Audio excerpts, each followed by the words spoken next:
Ayan mga guys, ako yung tuwan-tuwa, no? Kasi first time ko magkaroon at mapadala ng free sample. Ang dami ko pong pinapasa ng submit na free sample. Pero ito po ang una kong pagkakataon na ako'y na-approve na mapadala ng free sample. Ayan nga po mga guys. At dumating na po siya kanina at pagulat nga po ako dahil nag-isip ako dahil wala naman akong order sa akin. At ba't may dumating akong parcel mga guys. At sa dali ko, nabuksan ko siya kaagad. Naalala ko siguro may nagpadala ng approve ako ng aking free sample. At yun nga po pala mga guys, na-approve yung aking free sample. Kaya ito po yun, nabuksan ko sa kaagad. Sobrang kadali ko. Tingnan natin kung ano siya. Ito yung mga guys.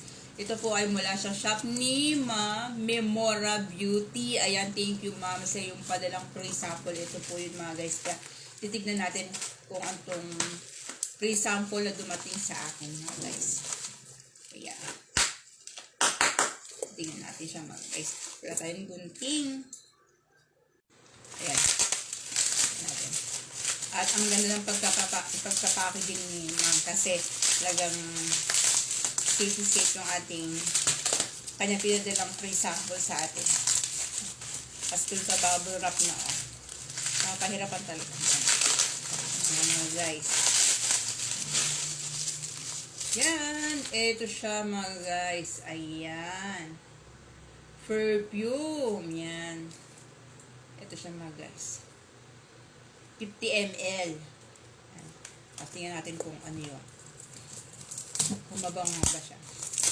Ito siya mga guys. Kaya thank you ma'am sa iyong padalang free sample. Ayan. Kaya check nyo sa aking yellow basket yan. Itong Witch Perfume na ito mga guys. Ayan. Testingin natin. Ano mga guys, natuwa ako kasi first time ko itong makatanggap talaga ng free sample. Sa tagal ko ng siguro mga 1 year na rin akong affiliate dito kay TikTok. At ito siya mga guys, oh. Ang ganda, oh, diba? Ang ganda nung kanyang battle, oh, diba? Ayan. Kailangan ko nakatanggap ng free sample mga guys, kaya ako tuwan-tuwa, wow. Ang bango guys, ang bango. Ang bango.